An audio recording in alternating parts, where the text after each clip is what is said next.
Si eres nuevo con nosotros y te estás preguntando por qué estamos viendo esto acerca de los velos en las cabezas, bueno, es porque estamos en el libro de 1 Corintios y estamos pasando por este capítulo. Estaba con varios pastores que nunca habían predicado. Estaba con los pastores y han dicho que nunca habían predicado en esta porción del texto. No sé qué. Así que van a decir ustedes que vamos a escuchar un verso del Veno. Pero oremos. Señor, te damos gracias porque toda la palabra está inspirada por el Señor para corrección, para que podamos ser completos para todo el bien trabajo. Así que te pedimos que toma tu palabra y que la ministres en nuestras almas para que seamos más como Jesús. Amén. Hace varios años cuando me convertí en cristiano quería hacer todo en la iglesia. Eh, Tenía la idea de tocar la guitarra también cuando era joven. En un domingo, en una iglesia pequeña donde mi mamá atendía, intenté liderar la alabanza en esa iglesia con mi guitarra y me senté a la par de mi mamá y toqué mis canciones y mi mamá dijo, hiciste lo mejor que pudiste hacer. Y fue la manera de mi mamá decir, probablemente no deberías de hacer eso otra vez. Y tal vez es verdad. Y había unas cosas que estaban pasando en Corinto con la alabanza que necesitaban detenerse, que no podían continuar. Y, y en los capítulos del 11 a 14 se realmente tratan sobre el tema de la adoración corporativa, la unión del cuerpo. En el capítulo 11 tenemos dos problemas particulares, son las relaciones entre hombres y mujeres, que analizamos en un momento, y también los capítulos 12 al 14 están liderando con dones espirituales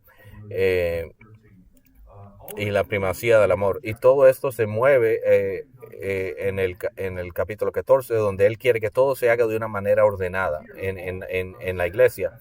Y aquí Pablo está diciendo que los dos problemas que estamos viendo hoy en cuanto a distinción de género es la relación entre de esposo y esposa, y después de las distinciones sociales que deberían de detenerse en la cena del Señor. Así que Pablo les hace a los corintios que deben de preservar el diseño de Dios para las distinciones de género y para preservar el diseño de Dios para el matrimonio. El diseño de Dios para matrimonio, divisiones sociales, no. Masculinidad y feminidad debe ser celebrada. Y él también dice que la interdependencia entre hombre y mujer que necesitamos del uno al otro debería ser apreciada. Las mujeres deberían de ser honoradas, como dicen las escrituras, y hombres y mujeres deben de permanecer como hombres y mujeres al seguir a Jesús. Y eso obviamente es un tema controvertido, eh, pero esto es una palabra oportuna para mirar juntos. Así que vamos a ver esto. Así que al venir a las escrituras necesitamos pasajes que nos consuelen, pero también pasajes que nos reten. Así que esto es uno de esos pasajes. Así que el flujo de este capítulo es del versículo 2 al 16, es el siguiente. Pablo habla del matrimonio y luego pasa a la creación y luego habla de los hombres y las mujeres en general. Y es un desafío por tres razones. Es un desafío entenderlo y hay mucha complejidad en este pasaje. Y también hay un debate que si Pablo está hablando de un velo, de un chal o de un peinado. En mi opinión, yo pienso que es un velo. Pero en esto no importa mucho porque el punto es que las mujeres no estaban siguiendo la tradición de su día. Esa tradición no es nuestra tradición, a menos de que estemos en otro país. En todas las circunstancias, en la mayor de las circunstancias de hoy en día, no es el caso. Pero en este caso, la cobertura sobre la cabeza seguía costumbres particulares que denotan el matrimonio y también denotan la feminidad. Así que notarás si tienes una Biblia SB que esta cubierta para la cabeza se indica como algo, una cultura del primer siglo que había sido usado en cierto contexto. Así que también es difícil aceptarlo a medida que profundiza este pasaje y habla de lo que Pablo dice sobre masculinidad y feminidad y que son líderes, hombres que son líderes en su hogar, pero muchos lo escuchan como algo que los hombres son opresivos. eh, Muchos piensan que tal vez sea algo opresivo, pero deberíamos siempre escuchar un liderazgo masculino. Cuando escuchemos, pensemos en Jesús. Significa liderar como Jesús, que vino a servir, que vino a dar su vida. Hasta la película de Barbie está denotando esta particular dificultad de los géneros. Se escribió un libro hace mucho tiempo, John Gray, que dice que los hombres son de Marte y las mujeres son de Venus. ¿Y por qué lo hizo? Porque fue una sensación ese libro. El libro fue famoso por este motivo, porque los hombres y las mujeres son diferentes. Muchos están negando esto el día de hoy. Muchos dicen hoy día que alguien no nace siendo hombre o siendo mujer, pero que vienen a ser hombres o que vienen a ser mujeres. Y ese es el diseño de Dios, no es este. El diseño de Dios proviene de un Dios bueno y santo, que somos nacidos hombres y nacidos mujeres. Y eso es un desafío aplicarlo también, porque entendemos lo que Pablo dice y nos hacemos la pregunta, ¿por qué lo que estamos viendo en el contexto? También hay un punto de vista, en el que están diciendo esto no importa, ¿verdad? Pero eh, no pienso que tienes que cubrirte la cabeza, etcétera, etcétera. Pienso que este pasaje sí es relevante, al que Pablo nos enseña que el hombre y la mujer son diferentes por diseño, que hombres deberían de verse como hombres y que mujeres deberían de verse como mujeres, al seguir y a mostrar el diseño que Dios ha creado. Lo que Pablo está diciendo en Corinto es que hombres no deberían de ponerse un velo, pero que las mujeres deberían. Y esto es por el contexto del tiempo, de la cultura de los corintios, y que tal vez los corintios habían malinterpretado las libertades cristianas. Y cuando se trata de cómo se trata a las mujeres en la Biblia, Jesús comenzó una revolución. La manera en la que él aceptó a las mujeres, la manera que él habló de ellas en público, la manera que él las aceptó entre sus seguidores, ella las trató como a cualquier otro rabí de su tiempo. Y a través de las cartas, tal vez Pablo, el apóstol Pablo, tal vez está siendo criticado como tal vez machista, pero podemos ver otros ejemplos encontrados en la escritura. Es notable como vemos que Pablo estaba entre muchas mujeres, en el sentido de que estaban compartiendo el trabajo del evangelio con él. Priscila, por ejemplo, arriesga su vida por Pablo. Y Pablo también hace una declaración radical en el Evangelio, en Gálatas 3:28, que no hay ni judío, ni griego, ni esclavo, ni libre, ni hombre, ni mujer, sino que todos somos uno en Cristo. Está claro en 1 Corintios que las mujeres desempeñan un papel de adoración colectiva. Y a medida que se les habla acerca de adorar, profetizar, profundizar, somos más en este don. Pero no vamos a entrar en estos dones de profetizar en este momento, vamos a hacerlo más adelante. Así que Pablo no tiene ningún problema con esto, con respecto a la cultura judía. Pero con estos cambios, parece que la nueva vida en el Espíritu trajo confusión. Y algunos tal vez, que como todos somos unos en Cristo, algunos asumieron que deberíamos no tener ninguna distinción de género. Algunos pensaron de esa manera, tal vez. Y eso era incorrecto. Así que Pablo tuvo que corregir esto. Y él dijo, sí, hombres y mujeres son ambos hombres creados a la imagen de Dios. Sí, hombres y mujeres pueden participar en la alabanza, pero hombres y mujeres todavía siguen siendo diferentes y deberíamos regocijarnos en esto y no rebelarnos en contra de esto. Y podemos ver cómo esto puede ser una precaución para la adoración colectiva, y todo tiene que ser hecho en orden y de una manera decente. Hubiera sido, por ejemplo, una distracción Eh, Así que vamos a ver tres razones por las que Pablo dice esto y vamos a pensar la aplicación para nosotros. Primero, en el versículo 2 empieza con un elogio, que que deberían de mantener las tradiciones que les había enseñado. Estas tradiciones se refieren a las tradiciones orales, de enseñanza del Evangelio, pero también nota que estas tradiciones no duran mucho, pero porque dice que quiero que entiendan que la cabeza de todo hombre es Cristo y que la cabeza de toda mujer es el hombre, pero el primer tema que habla es el matrimonio, de honor y de vergüenza, que la cabeza de todo hombre es Cristo y la cabeza de toda mujer es el hombre. También suena que solamente el hombre está a cargo, ¿verdad? Pero tal vez pensamos en autoridad, que las cabezas tienen autoridad para tomar decisiones. Cuando mi hijo Joshua estaba pequeño, decía, papá, ¿quién es la cabeza? ¿Tú o mamá? Y yo le decía, yo soy la cabeza, pero ella es el cuello.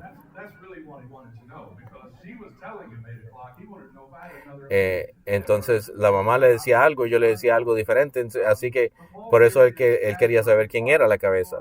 Pero, pero la cabeza, como en autoridad, es parcialmente correcto aquí. La idea de la jefatura masculina se enseña en otras partes de las escrituras. En Efesios 5, por ejemplo, casados, someteos a vuestros maridos como al Señor, porque el marido es la cabeza de la mujer, así como Cristo es la cabeza de la iglesia y su cuerpo, y él mismo es su Salvador. Ahora, una vez más, tenemos que decir que esta jefatura o esta cabeza no es un ejercicio egocéntrico de poder, sino que se refiere a que el marido cuide las necesidades espirituales, emocionales y físicas de su cabeza en el Espíritu de Cristo. Ahora, en la traducción de la iglesia ESV, podemos usar marido o esposa. En la sociedad romana del siglo I, cubrirse la cabeza era un signo de matrimonio. Así que creo que Aiken dice que se enseña que la cuestión de la jefatura masculina se aplica al hogar y a la iglesia. La escritura no enseña en ninguna parte que la jefatura masculina en general o en la aplicación a toda la sociedad. No, así que no es cuestión de valor o esencia. Cada uno está hecho a la imagen de Dios, pero sí de roles iguales en valor, pero con funciones diferentes. En la encarnación vemos a Jesús sometiéndose voluntariamente a la voluntad del Padre, pero no por ello teníamos menor valor como hijos de Dios. Pero aquí vemos algo más que solamente la cabeza de la iglesia. Creo que también vemos la idea de honor y vergüenza también. Eh, Vemos que en el contexto oriental, que es un contexto de honor y vergüenza, el jefe o la cabeza es aquella en que la reputación es honorada o avergonzada por las acciones de los demás. Así que, como dice el versículo 4, todo hombre que ora profetiza con la cabeza, deshonra a su cabeza que es Cristo. Y si Pablo probablemente tenía en mente una costumbre pagana, que los hombres romanos a veces se cubrían la cabeza con los pliegues sueltos como un acto de piedad en el culto de los dioses paganos. Y, lo, y Pablo dice, los hombres no deben deshonrar a Cristo orando con una costumbre pagana. Y Pablo utiliza este punto para preparar el camino sobromento sobre las esposas que oran y profetizan de manera inapropiada. Pero toda mujer que ora profetiza con la cabeza descubierta deshonra a su cabeza, quien es su marido. Ahora, esto pudiera haber sugerido que tal vez estaba sexualmente disponible o de un signo de ser soltera. Y en muchas de las partes del mundo actual, un hombre puede verse vergonzosamente en la sociedad si se vistiera de una manera inapropiada, o la mujer también, con algún tipo de corte de cabello, etcétera, y la dama podría verse promiscua vistiéndose de una manera determinada. Y así que lo vemos así. Por ejemplo, Nasser le dice, no existe un paralelismo en cualquier cultura, pero he aquí algunos ejemplos de cómo vestir escandalosamente hoy en día en la reunión del culto de la iglesia occidental. Un hombre que profesa ser cristiano llevando un vestido, o una esposa que profesa ser cristiana llevando un bikini, por ejemplo, vistiéndose como una prostituta o negándose a llevar un anillo de casada, porque no quiere indicar que está casada. Estos son los símbolos de hoy en día. Pues esto de lo que está hablando Pablo. Así que él dice, si usted quiere utilizar su libertad, actuar como un pagano y la vergüenza de su marido a continuación, eh, se está viendo eso. Así que de nuevo, en este contexto, una mujer con la cabeza descubierta podía considerarse como sexualmente reveladora o inapropiado. Las prostitutas del templo de aquel en día vestían así. Y así que él decía que no debería parecerse a ellos. En las culturas en las que se cubren la cabeza no es un signo de matrimonio. Las esposas no necesitan cubrirse la cabeza en el culto, pero podrían aplicar el principio mostrando algún otro símbolo de matrimonio, como por ejemplo el anillo de boda, como lo usamos en hoy día. Por supuesto, deben seguir las enseñanzas de las historias sobre la modestia. Y la mujer debe verse como la gloriosa. Las mujeres deberían parecer a las gloriosas creaciones que son, y las parejas casadas deben de honrarse mutuamente públicamente. Y hasta la primera sección. Hasta ahora vamos bien, pero quizá el número 2 aquí sea un poco más diferente. Eh, y vamos a ver que la mujer es la gloria del hombre. Ahora, esto no significa que Pablo no conocía de Génesis 1, pero está diciendo que Eva literalmente vino de Adán, de su costilla, y que lo más grande que ha salido del hombre es la mujer. Así que, ¿y qué creación da más gloria a Dios? El hombre y la mujer. Y también Pablo está pensando en la relación del hombre y de la mujer. Y él dice, porque el hombre no procede de la mujer, sino la mujer del hombre. Tampoco el hombre fue creado para la mujer, sino la mujer para el hombre. Pablo se refiere a la orden de creación. No está diciendo que la mujer solo está aquí para complacer al hombre. Se centra en el orden de la creación. Tomlinson dice, la mujer completa al hombre en el orden creado por Dios, en el sentido de que el hombre refleja la imagen de Dios y la mujer refleja la imagen del hombre. O Garner dice, cual sea la razón para cubrirse la cabeza en términos de las costumbres sociales de la época. El punto de Pablo es que esta diferencia creada entre maridos y mujeres, maridos y esposas, no ha cambiado simplemente porque las personas se han convertido en cristianos. El orden creado debe seguir respetándose. En este modo, cuando se celebra el servicio, en la última instancia, solo se da gloria a Cristo. Por eso la esposa debe llevar un símbolo de autoridad sobre su cabeza, por los ángeles, dice este versículo.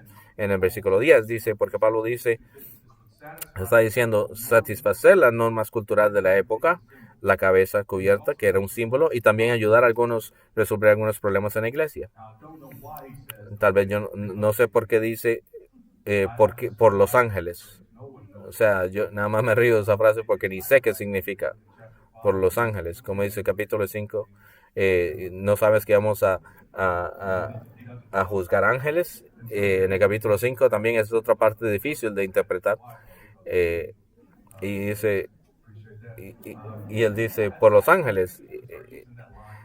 Yo creo que voy a usar voy a usar eso porque como si el tráfico me detiene, si estoy haciendo velocidad en el carro, voy a responder por los ángeles, por los ángeles. Esto puede referirse a varias cosas. Algunos, los ángeles observando la alabanza, agrega a la referencia del momento. Así que los ángeles son los que están viendo y protegiendo la creación y la alabanza, y tal vez participando en la alabanza del pueblo, o tal vez un punto de vista diferente, que como el cubrimiento de la mujer es un y como el cabello de la mujer también es un símbolo de su sexualidad o de quién es. Tal vez hay otro punto de vista que dice que tal vez los ángeles están no siendo tentados por el velo que hay en la mujer. Pero vamos a dejarlo ahí. Ahora, Ahora, Pablo habla de la interdependencia del hombre y la mujer, donde él dice, sin embargo, en el Señor la mujer no es independiente del hombre ni el hombre de la mujer. Pues así como la mujer fue hecha del hombre, así también el hombre nace de la mujer. Y todas las cosas proceden de Dios. La mujer y el hombre son mutuamente dependientes. Eva fue creada a partir de Adán, pero esto no hace inferior. Por la misma lógica, el hombre nace de la mujer. Después de ese primer acto de creación, así fue la manera en que continuó. Así que hay una interdependencia entre el hombre y la mujer en procreación, en paternidad, en matrimonio y en la iglesia. No podemos existir ni los unos ni los otros. No necesitamos los unos a los otros. Así que ahí también dice Pablo, en el Señor todo procede de Dios. Y ese es el origen de todo. Este es el diseño del Señor. Deberíamos de gozarnos en este diseño del Señor. Después de ahí, del matrimonio, de la creación, ahora vamos la naturaleza de las cosas. También dice juzgar por nosotros mismos. Es propio que la esposa ore a Dios con la cabeza descubierta. No te enseña la propia naturaleza que si un hombre lleva el pelo largo es una desgracia para él, pero si una mujer tiene el cabello largo es su gloria. Así que distingue el esplendor de la mujer porque su cabello le es dado para cubrirse. Ahora, por naturaleza, Pablo dice, tu sentido natural de lo que es apropiado para hombres y mujeres. Llamamos a esto sentido común, ¿verdad? Que tal vez no lo veamos hoy en día mucho, el sentido común. Estilos de pelo, por ejemplo, peinados de cabello difieren de cultura a cultura. Pero el punto es que hombres deberían de verse como hombres en la cultura y que mujeres deberían de verse como mujeres en la cultura. Nada más está hablando de la naturaleza de estas cosas. Y debería estar en contra de la naturaleza de las cosas que los hombres deberían de tener pelo largo en el contexto de ese momento.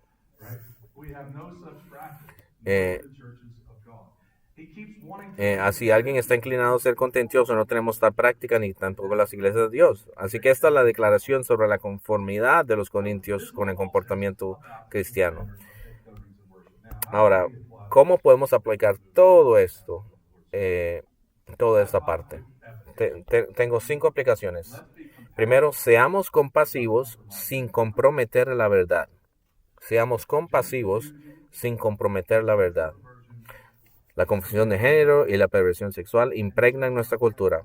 La iglesia nunca debe de comprometer la verdad en estos asuntos. ¿Por qué? Los diseños de Dios son buenos y sabios y deben de celebrarse.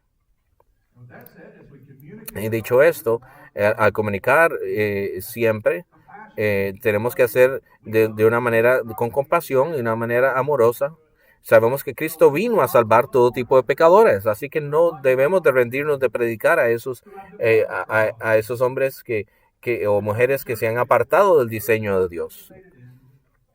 No abandonemos a nuestros amigos y a nuestros familiares. Queremos que ellos encuentren perdón y sanación en el Evangelio. Así queremos orar por ellos, queremos mostrarles compasión. Y sabemos que la gente ha liberado a gente y tenemos aquí un cuarto lleno de gente que ha sido liberado y tenemos historias de esto. Así que queremos ser que levantemos la escritura de Dios, pero también queremos que tengan corazones grandes para darle la bienvenida a ellos, para que vengan al arrepentimiento. En segundo lugar, vistámonos de una forma apropiada en el culto. Por ejemplo, no se vista de cosas de maneras impropias, no se vista de maneras que sean distractivas, que sean inapropiadas. Tercero, mostremos que el buen diseño de Dios para los esposos y las esposas es hermoso. Eso es lo tercero, mostremos que el buen diseño de Dios para los esposos y las esposas es hermoso. Por ejemplo, King, mi esposa, me dijo que teníamos comida india para almuerzo y yo me regocijé en ella. Eso es bueno. Número 4, recordemos que hombres y mujeres piadosos son vitales para la vida de la iglesia. Recordemos que hombres y mujeres son vitales para la vida de la iglesia. Las mujeres son vitales para el trabajo de la iglesia, son vitales para el Nuevo Testamento. ¿Cuántas mujeres, por ejemplo, en el Nuevo Testamento han participado? Fueron, por ejemplo, testigos de la resurrección. Y no leemos estos pasajes de una manera chauvinista, leemos estos pasajes de una manera fiel. Y las mujeres, por ejemplo, Pablo dice que deben orar pero precisar en la iglesia. Y entonces son recuerda que los hombres y las mujeres se necesitan el uno al otro. Y ahora veamos la cena del Señor. Este es el punto número 2, el esnovismo social y la cena del Señor. Aquí hay otra manera en la que los corintios habían adoptado una mentalidad mundana. La iglesia había copiado la división de la cultura entre la élite cultural y la gente común alrededor de la mesa. La iglesia se había dividido sobre todo.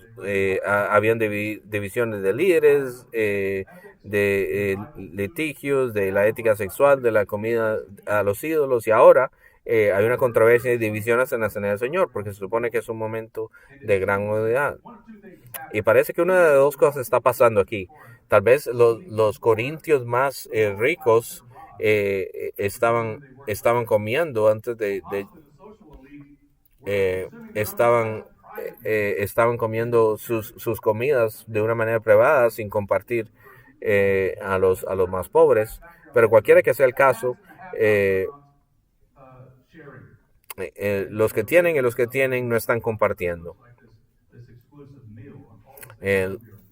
Y los ricos están celebrando la cena del Señor de una manera y parece que los pobres están celebrando de otra manera, y Pablo está diciendo que no, que somos todos uno en el Evangelio, así que no deberíamos tener este problema. Cuando vengas, hay divisiones en la iglesia, así que si vemos esto, cuando vemos 5 veces Pablo dice en este capítulo, en esta parte de la Santa Cena, dice, cuando se reúnan, cuando estén entre ustedes. Este es un acto de la iglesia, la cena del Señor. Esto no es un acto privado, no es una comida privada. Así que Pablo dice que cuando nos reunamos y tomen la cena del Señor, debería reflejar la unidad que ustedes tienen. Y lo que dice, creo en parte porque tienen que haber facciones entre nosotros para que reconozcan lo que son testigos de nosotros. Cuando os reunís, no es la cena del Señor lo que coméis, pero al comer cada uno se adelanta con su propia comida y pasa hambre y otro se emborracha. La iglesia de Corintio es un poco loca, dice. Ustedes ni siquiera están tomando la cena del Señor como deben de comerla, y algunos hasta se están emborrachando.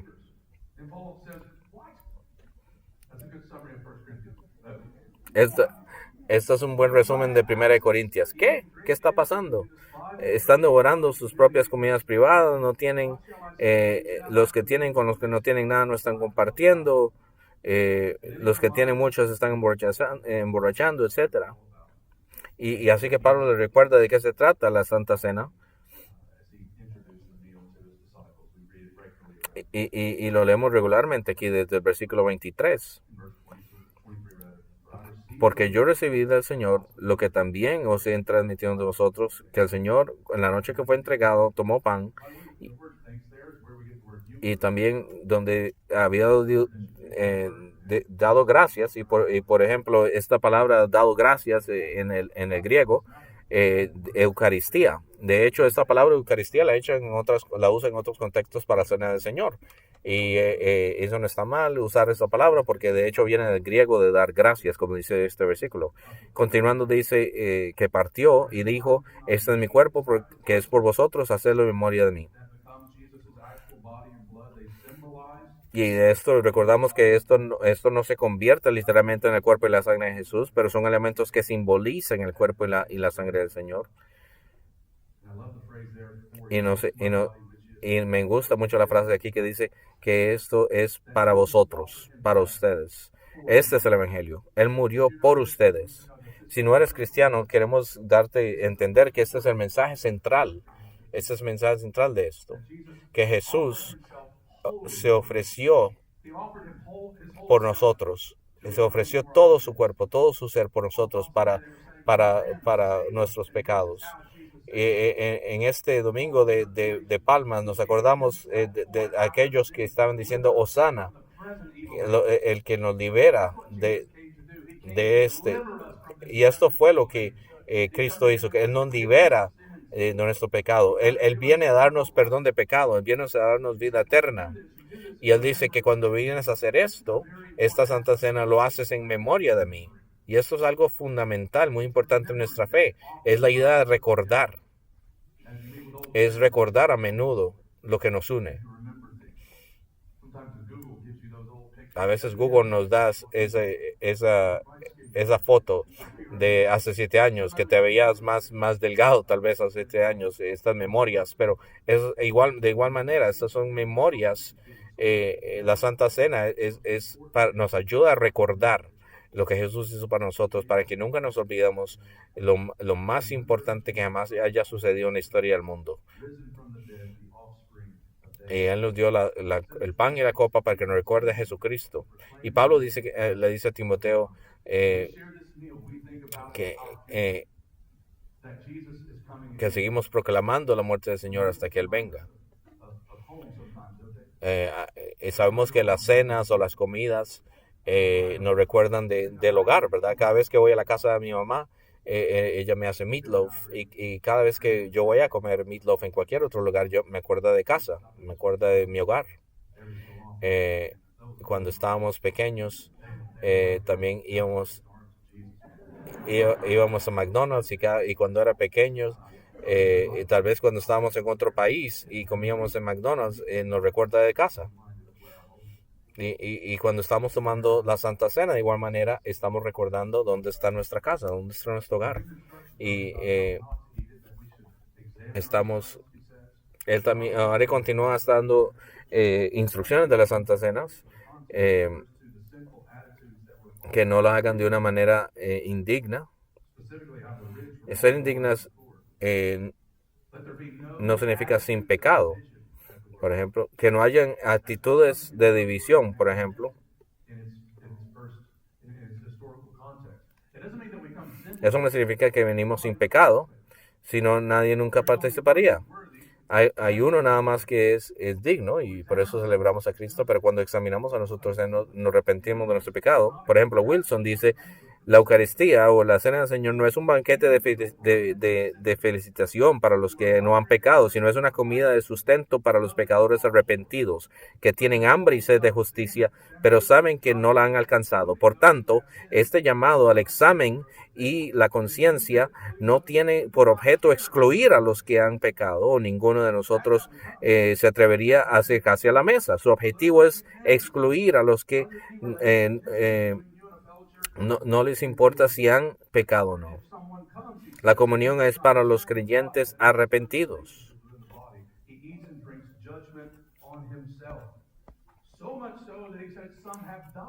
Y dice, cualquiera que come y bebe sin discernir el cuerpo, come y bebe juicio sobre sí mismo. Y algunos que por esto muchos de vosotros están débiles, enfermos, y algunos han muerto. Pablo dice que los que se han humillado a otros creyentes han bebido juicio sobre sí mismos. Por eso dice, así que hermanos, cuando os reunáis para comer, esperaos unos a los otros, y si alguno tiene hambre, que coma en casa, para que cuando nos reúnes para juzgarnos. Y sobre las demás cosas daré direcciones cuando venga. Me pregunta qué no escribió en esta carta, si ya hemos escrito de un montón de cosas, de aquel que durmió con su madrina y aquellos que se embriagan con la Santa Cena. Me pregunto qué más le va a decir Pablo en persona a esta gente de los Corintios.